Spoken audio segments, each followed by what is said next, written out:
luchaba por ellos. Y amados hermanos, a tierras de Canaán,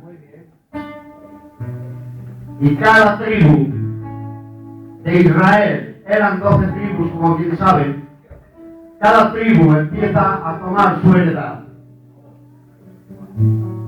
3 tribus se quedan al otro lado del Jordán,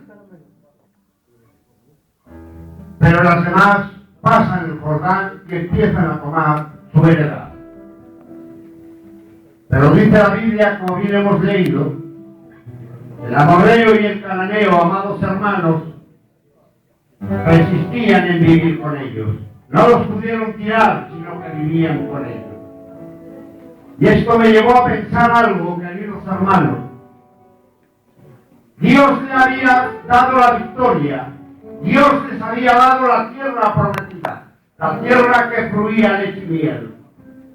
Pero ¿por qué, amados hermanos, los enemigos persistían en vivir con ellos?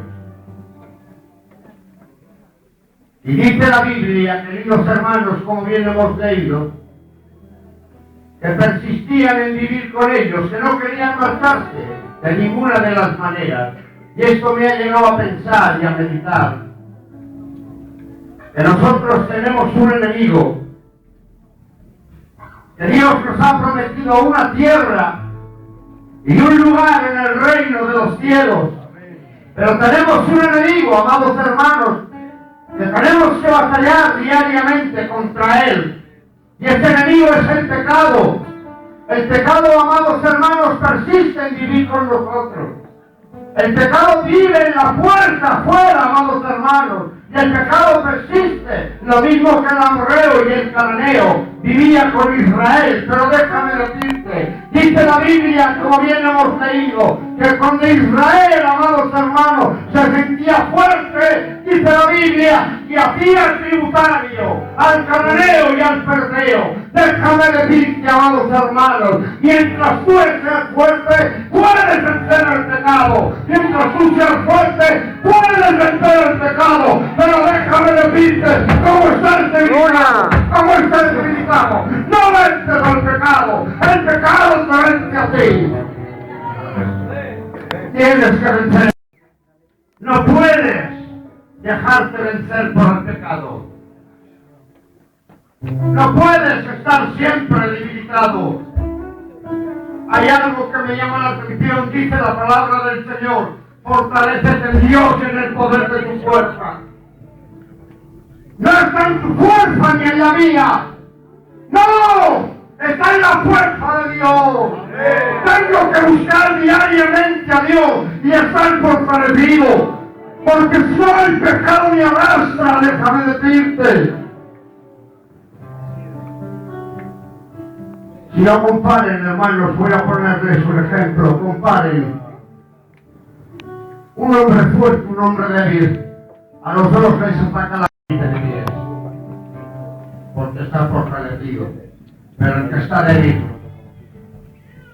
lo tumba en la cama, porque no se tiene de pie.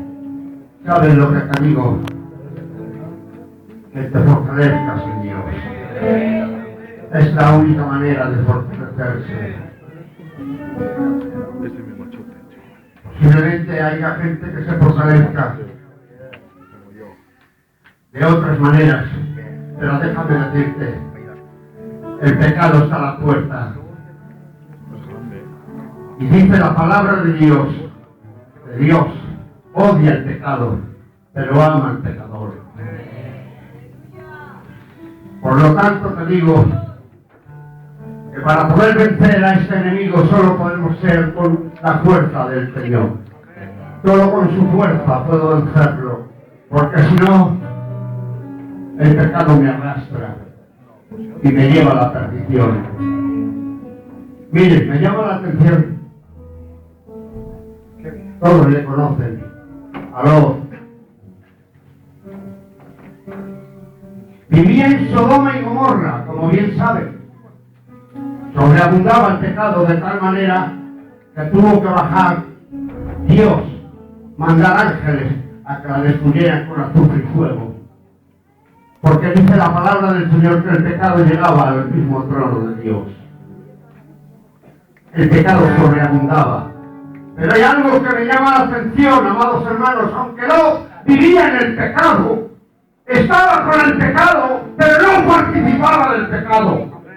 Nosotros vivimos con el pecado, vivimos en medio de él y no podemos hacer otra cosa. No, hermanos, no podemos avanzarnos, tenemos que convivir, porque el pecado está a la puerta. Pero déjame decirte, podemos vivir, pero no participar. Podemos vivir, pero no participar. Podemos vivir, pero no participar. No podemos participar. ¿Recuerdan dónde estaba Lot? En la puerta. Cuando vinieron los ángeles, los vio. Y yo digo algo. Si no llega a estar enredado en el pecado, ¿hubiera visto a los ángeles?